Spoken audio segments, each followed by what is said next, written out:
Hello दोस्तों, मैं आपका mentor Suraj Kumar polity PYQ series में आपका स्वागत करता हूं।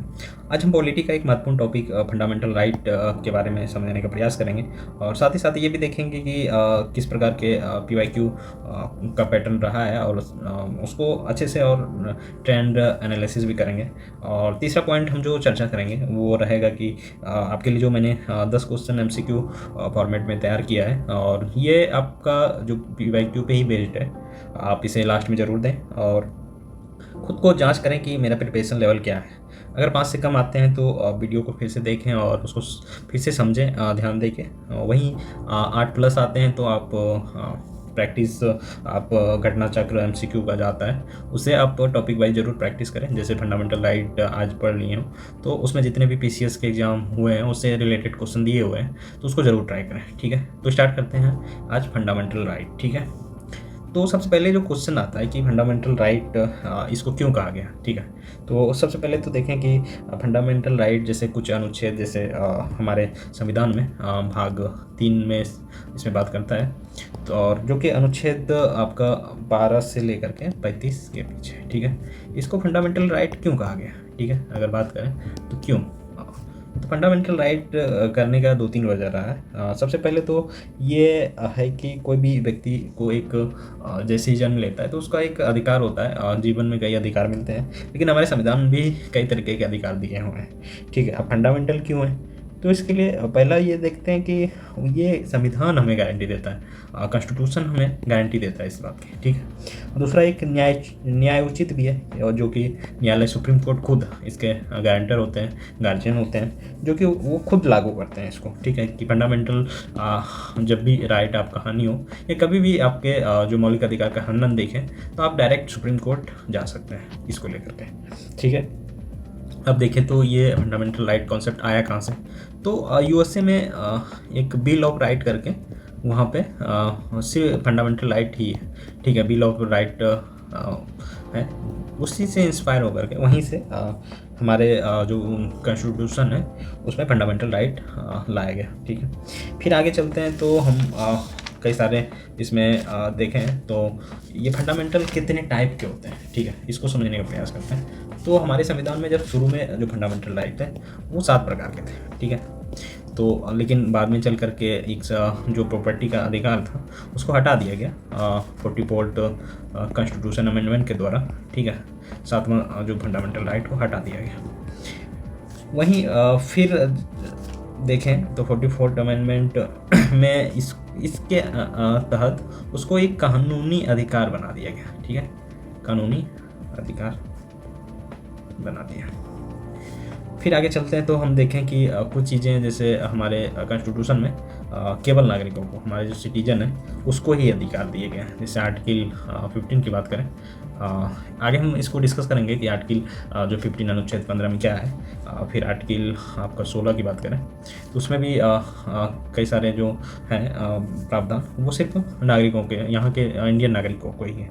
आर्टिकल 19 की बात करें तो वो भी सिर्फ नागरिकों के लिए है और आर्टिकल 29 और 30 भी। ठीक है, आगे चल करके हम इसको डिस्कस करेंगे इसमें क्या क्या चीज़ें हैं। ठीक है, अब हम बात करें तो इसमें जो बेसिक संशोधन की बात करें तो संशोधन किया जा सकता है कि नहीं फंडामेंटल राइट में। ठीक है, फंडामेंटल राइट में संशोधन किया जा सकता है कि नहीं, तो इसमें से संशोधन को लेकर के कई सारी चीज़ें, तो इसमें कई सारे जैसे संशोधन कर सकते हैं कि नहीं, इस बात पे कई सारे डिबेट हुए लेकिन अंततः जब सुप्रीम कोर्ट ने कहा कि आप संशोधन कर सकते हैं, पार्लियामेंट इस पे संशोधन कर सकती है, बट ये ध्यान रखना होगा कि उसका जो बेसिक स्ट्रक्चर जो है, बेसिक स्ट्रक्चर वो उसका हनन नहीं हो। ठीक है, उसके संविधान में जो भी मूल ढांचा है उसमें कोई भी बदलाव नहीं होना चाहिए। यदि संशोधन करना हो तो और बिना मूल ढांचे में परिवर्तन किए हुए संविधान संशोधन आप कर सकते हैं। ठीक है, फिर अब बात करें तो फंडामेंटल का यदि राइट का यदि उल्लंघन हो तो कहाँ जा सकते हैं, तो आप सुप्रीम कोर्ट डायरेक्ट जा सकते हैं और हाई कोर्ट। ठीक है, आप चाहें तो सुप्रीम कोर्ट या हाई कोर्ट जा सकते हैं। फिर आप बात करें तो जो उसकी सीमा आप देखें तो लिमिटेशन क्या है, तो इसमें यह भी देखा है कि ये राज्य स्टेट जो है हमारे, ठीक है, राज्य वो इस पे टाइम पे अगर उचित प्रतिबंध लगा सकता है। ठीक है, कुछ प्रतिबंध वो लगा सकता है। अब देखें तो क्या क्या प्रतिबंध लगा सकता है। ठीक है, उसको देखें तो हम ये देखते हैं कि जैसे हम मौलिक अधिकार का निलंबन देखें तो अनुच्छेद 20 की बात करें और 21 की, ठीक है, ये दोनों को छोड़ करके, मतलब इन दोनों को छोड़ करके हमारे राष्ट्रीय आपातकाल के दौरान निलंबन किया जा सकता है, और भी जितने भी अनुच्छेद हैं उसको निलंबन कर सकते हैं जब भी राष्ट्रीय आपात हो, ठीक है, राष्ट्रीय आपातकाल, नेशनल इमरजेंसी के कंडीशन में, ठीक है।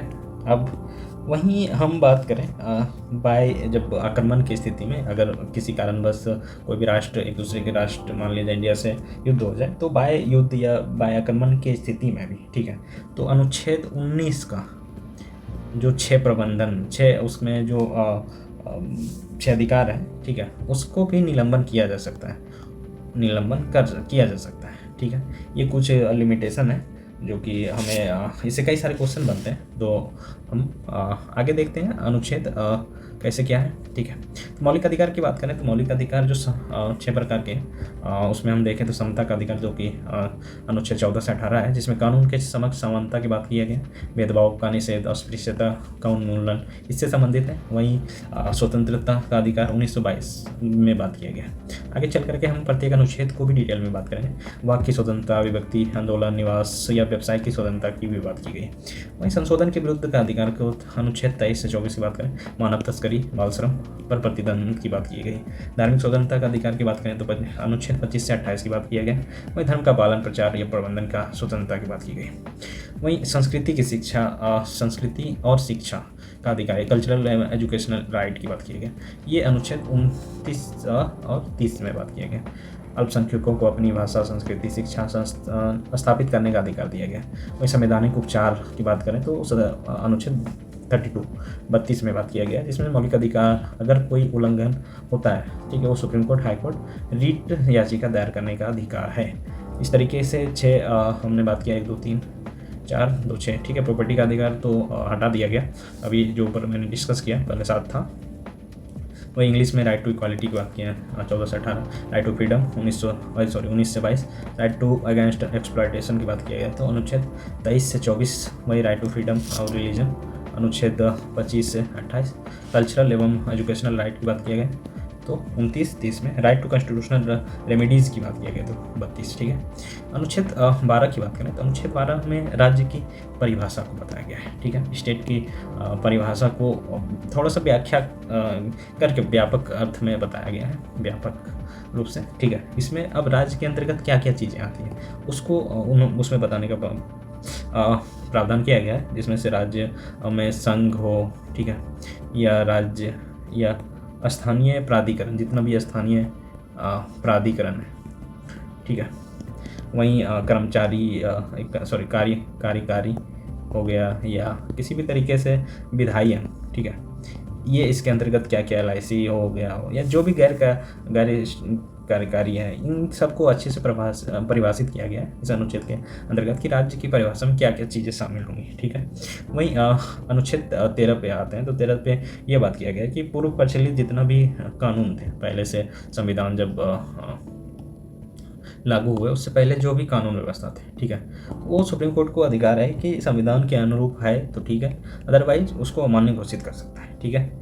या नए कानून भी जितने भी मान लीजिए पार्लियामेंट या स्टेट में जो भी लेजिस्लेचर विधानसभा जो बनाते हैं, ठीक है, तो उसमें लेजिस्लेटिव असेंबली जो भी बनाते हैं, जो भी कानून, अगर वो कानून मतलब संविधान के अकॉर्डिंग, कॉन्स्टिट्यूशन के अकॉर्डिंग अगर नहीं है, ठीक है, तो वो सुप्रीम कोर्ट को ये अधिकार है उसको समीक्षा करने की, जिसको एक जुडिशियल रिव्यू कहा जाता है, जुडिशियल न्यायिक पुनर्विलोकन जुडिशियल रिव्यू की बात की गई है। ये कॉन्सेप्ट जो कि सुप्रीम कोर्ट ये अमान्य नए कानून को भी अमान्य कर सकता है अगर वो फंडामेंटल राइट के खिलाफ हो, ठीक है, फंडामेंटल राइट के खिलाफ हो।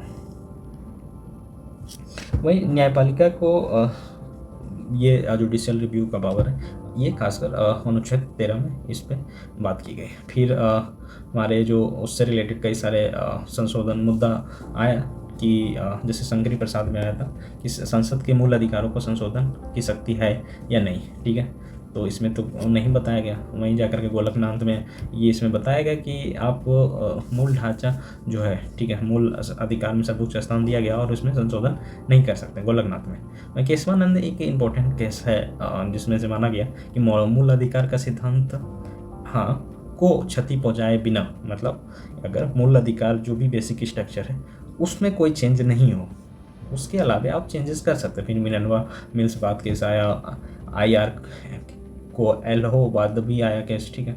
इस तरह के कई सारे फंडामेंटल रिलेटेड संशोधन मुद्दा आते रहे और सुप्रीम कोर्ट ने इसमें जजमेंट दी है, ठीक है। फिर अब अनुच्छेद 14 की बात करें तो अनुच्छेद 14 में समता के अधिकार की बात करता है।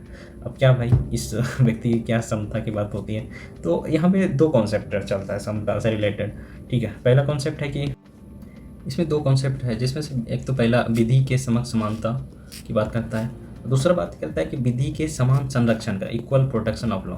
अब देखिए क्या है कि ये ब्रिटिश परंपरा से प्रेरित है, ठीक है। विधि इक्वालिटी बिफोर लॉ की बात करता है तो ये ब्रिटिश परंपरा से प्रेरित है, ठीक है।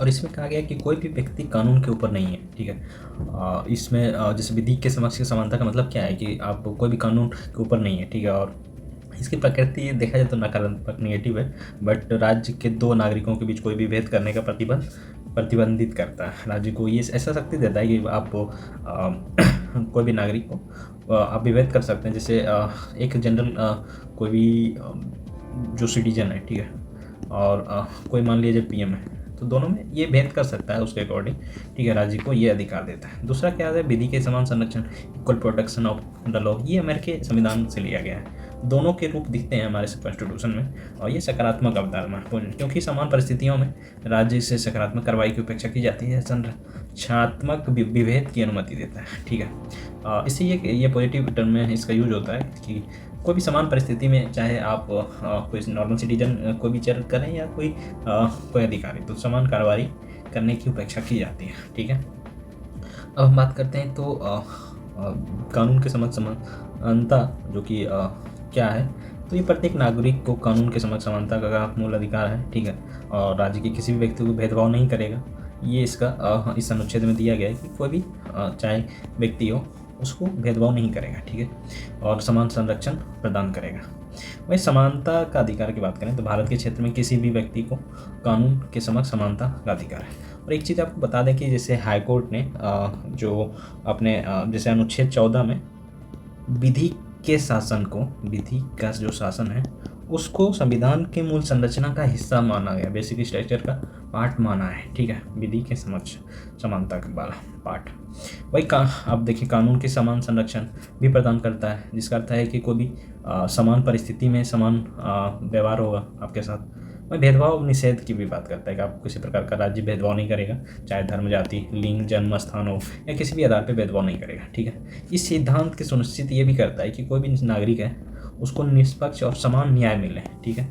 और समानता व्यवहारिक दृष्टिकोण से देखें तो समानता का अर्थ ये नहीं कि सभी को समान रूप से व्यवहार में किया जाए, विभिन्न परिस्थिति में उचित वर्गीकरण के आधार पर, ठीक है, कानून लागू किए जा सकते हैं। जैसे अब महिलाओं और बच्चों की सुरक्षा के लिए विशेष कानून बनाए जा सकते हैं, ठीक है। ये रीजनेबल क्लासिफिकेशन ये राज्य को अधिकार है, ठीक है। इस स्थिति में जैसे हम ये नहीं कह सकते हैं कि यहाँ पुरुषों को और महिलाओं को समान कानून लागू किया जाए, ठीक है। उस स्थिति में हम रीजनेबल रिस्ट्रिक्शन या क्लासिफिकेशन कर सकते हैं, ठीक है। अब जैसे कुछ आरक्षण की नीति है, ठीक है, तो सामाजिक और शैक्षणिक रूप से जो पिछड़े हैं उसके लिए मदद कर सकते हैं, आरक्षण की नीति हो, संवैधानिक संरक्षण उसको दे सकते हैं, ठीक है। वहीं सायरा बानो बनाम भारत संघ में भी जो केस आया था ट्रिपल तलाक, ठीक है, ये असंवैधानिक घोषित किया गया। तो ये वाला जो केस था जिसमें महिलाओं को समानता का अधिकार का उल्लंघन कर रहा था, इस तरीके की चीज़ें कर सकता है। ये सब अनुच्छेद 14 की बात करता है कि आपको 14 में समता का अधिकार उसी के अंतर्गत आता है, ठीक है। फिर हम अनुच्छेद जा करके 15 की बात करें तो हाँ अच्छा ये जगह नहीं है, अच्छा 15 हम डिस्कस कर लेते हैं यहाँ पे, ठीक है। तो अनुच्छेद 15 की बात करें तो अनुच्छेद 15 में दिया गया है कि आप धर्म, कोई भी रिलीजन है, ठीक है, मूल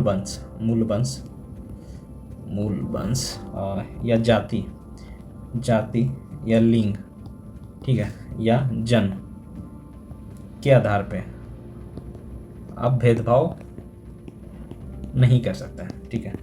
इसमें अनुच्छेद 15 में ये बताया गया है, ठीक है। कोई भी नागरिक हो, उसमें राज्य किसी भी जो ना धर्म पे बात करेगा, ना धर्म, मूल जाति या लिंग या जन्म स्थान, किसी भी आधार पे उसमें भेदभाव नहीं करेगा, ठीक है। और समान आधार पे अन्य नागरिकों के साथ भेदभाव करने से ये रोकता भी है, ठीक है। तो इस तरीके की चीज़ें मैंने आपको जो डिस्कस किया, जैसे भेदभाव वाली चीज़ें, तो ये आपका जैसे एग्जांपल के तौर पे जैसे रिजर्वेशन, जो मैंने बात किया, रिजर्वेशन ये आर्टिकल 15 के अंतर्गत ये आएंगे, क्योंकि इसके अंतर्गत क्या है कि आप आरक्षण में भेदभाव आप रीजनेबल रिस्ट्रिक्शन या रीजनेबल क्लासिफिकेशन कर सकते हैं, किसी भी जैसे महिलाओं या कोई बच्चों को के लिए स्पेशल व्यवस्था कर सकते हैं, ठीक है। ये आर्टिकल 15 के अंतर्गत आते हैं। फिर आगे चलते हैं तो अनुच्छेद 16 में लोक नियोजन या सार्वजनिक रोजगार के ऑप्शन की समानता।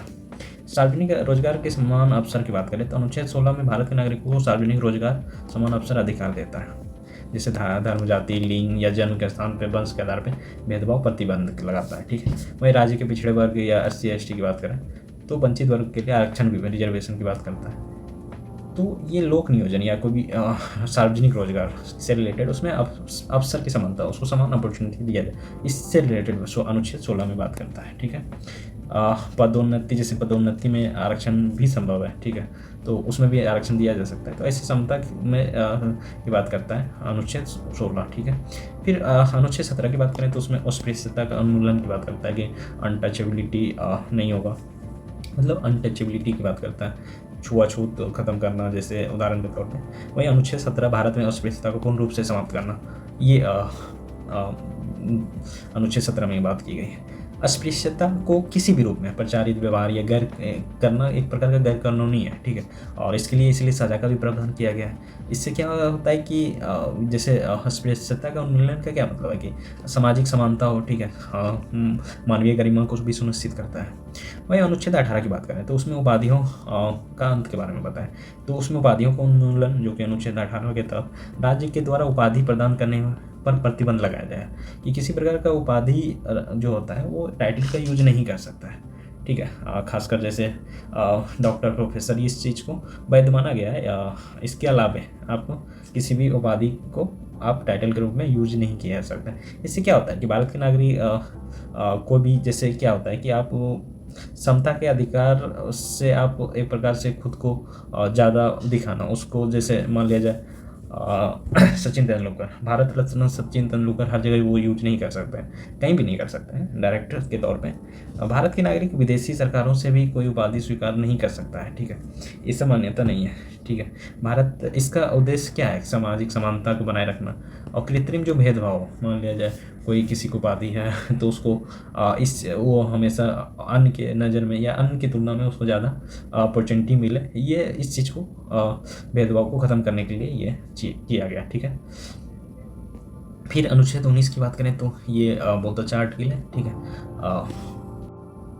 तो स्वतंत्रता का अधिकार, जो कि अनुच्छेद 19 में बात करता है, इसमें क्या है कि आप इसमें 6 प्रकार के अधिकार दिए गए हैं, ठीक है। आप किस प्रकार के स्वतंत्रता, फ्रीडम की बात करता है, तो ये आगे देखते हैं कि जैसे अनुच्छेद 19 में क्या क्या है कि सभी नागरिकों को 6 प्रकार के अधिकार का गारंटी देता है। पहला तो वाक्य और अभिव्यक्ति की स्वतंत्रता, जो कि अनुच्छेद 19A में बात किया गया, 19(1)A। यह प्रावधान नागरिकों को भाषण की बात करें, लेखन, मुद्रण या किसी भी अन्य माध्यम से अपने विचारों को या राय, विश्वास, जो भी आस्था है उसको स्वतंत्र रूप से व्यक्त करने की स्वतंत्रता प्रदान की गई है, ठीक है।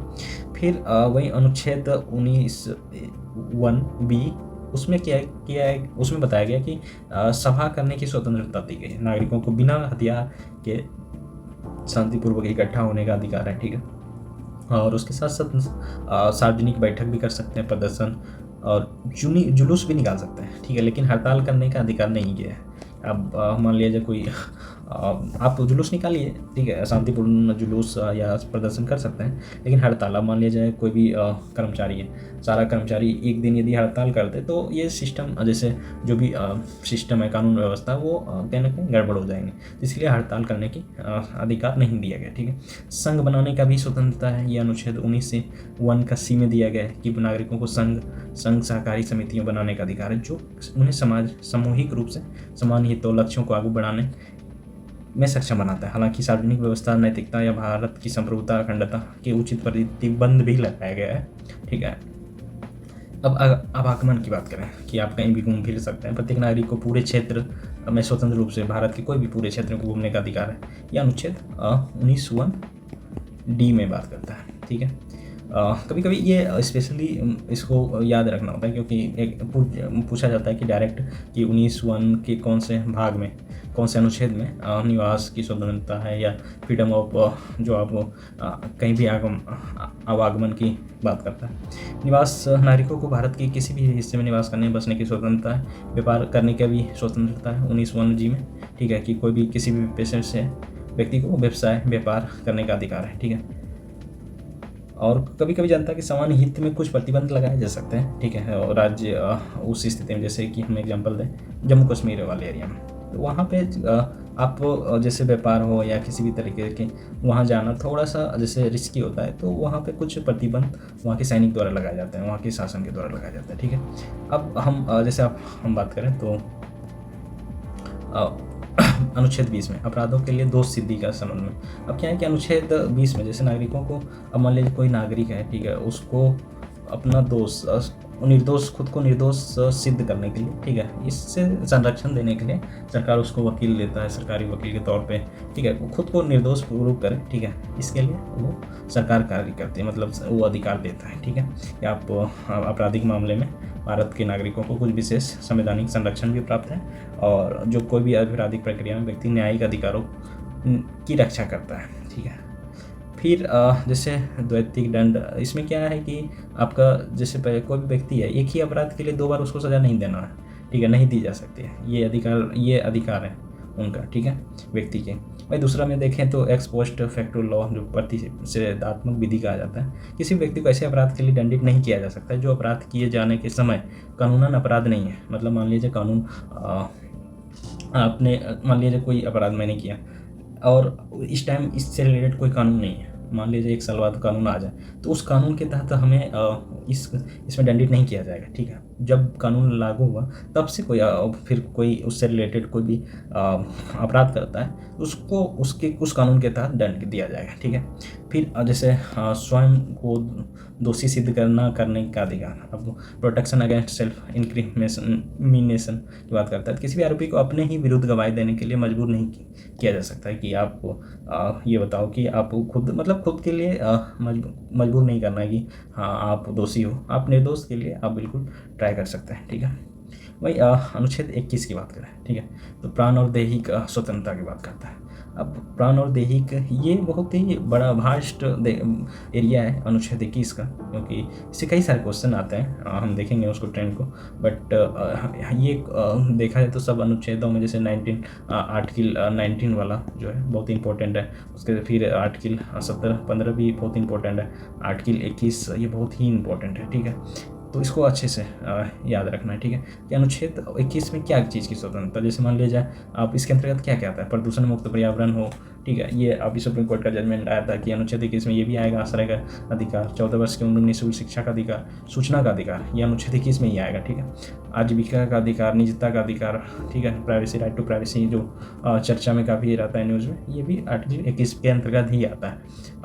निःशुल्क कानूनी सहायता का अधिकार, बिजली का अधिकार, ये सब चीज़ें हमारी जो आर्टिकल 21 के अंतर्गत आता है। अब हम बात करें 21A, तो 21A में जो बात किया जाता है, जैसे आर्टिकल शिक्षा का अधिकार दिया गया, इसमें अमेंडमेंट के जैसे 86 अमेंडमेंट जो हुआ था, कॉन्स्टिट्यूशन अमेंडमेंट 2002 में, ठीक है, इसके तहत इसको जोड़ा गया। ठीक है। अब इसमें क्या कहा गया कि 6 से 14 वर्ष की आयु में सभी बच्चों को निःशुल्क और अनिवार्य शिक्षा मौलिक अधिकार प्रदान करता है, कि सभी बच्चों के लिए निःशुल्क और अनिवार्य शिक्षा। राज्य की यह जिम्मेदारी होता है कि वो पुरुषों को गुणवत्तापूर्ण प्राथमिक शिक्षा उपलब्ध कराए, कि ये गुणवत्तापूर्ण प्राथमिक शिक्षा उपलब्ध कराए, ये चीज़ बात करता है। ठीक है। ये राज्य की जिम्मेदारी है, ये अनुच्छेद 21A में दिया गया है, ये फंडामेंटल राइट भी है। ठीक है। ये ध्यान में रखना है। निःशुल्क शिक्षा, जैसे बच्चों को बिना किसी शुल्क के शिक्षा प्राप्त कराने का अधिकार। अनिवार्य शिक्षा, सरकार को यह सुनिश्चित करना होगा कि इस आयु के वर्ग के सभी स्कूल जाएँ। ये समान अवसर, सभी बच्चों को समान शिक्षा का अधिकार है। तो ये इसके मुख्य बिंदु था।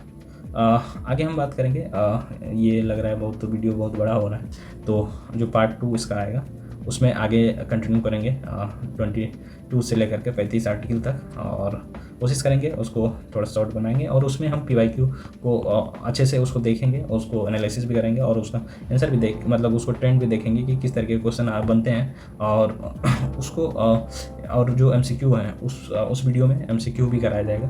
तो इसको यहीं पे समाप्त करते हैं। Thank you so much. अगर ये वीडियो पसंद आए तो आप लाइक सब्सक्राइब जरूर करें। Thank you.